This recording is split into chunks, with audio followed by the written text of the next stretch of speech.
Now, in-depth coverage on a big story we first brought you on WPRI.com. Rhode Island is now out of the running to become the site of GE's new corporate headquarters. And joining me live in studio now is WPRI.com reporter Ted Nesi. Ted, you've been covering the behind-the-scenes GE talks for a while now.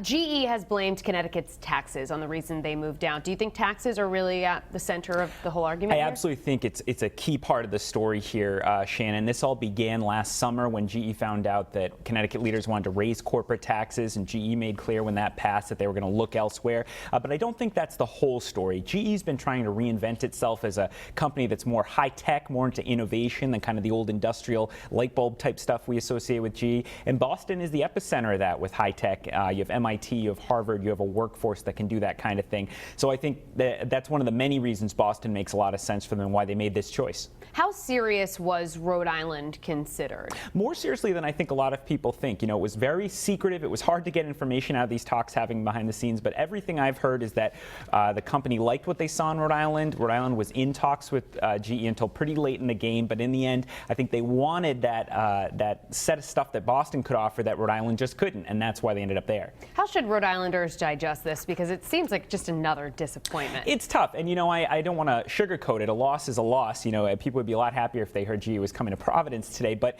the glass half full version of this is that the fact that Rhode Island is getting this kind of attention from one of the 10 largest companies in America, that they were even considering it, is sort of a sign that Rhode Island is starting to change, I think, its perception among business elites about as the state cleans up its act financially, et cetera. It also means if the state really did make a good impression with GE, that this is a huge company, 300,000 employees, they could always locate a business division or an office here, and that could make a difference too. All right, Ted Nesi, thank you so much. Our in-depth coverage continues online. You can read Ted's complete article right now on WPRI.com.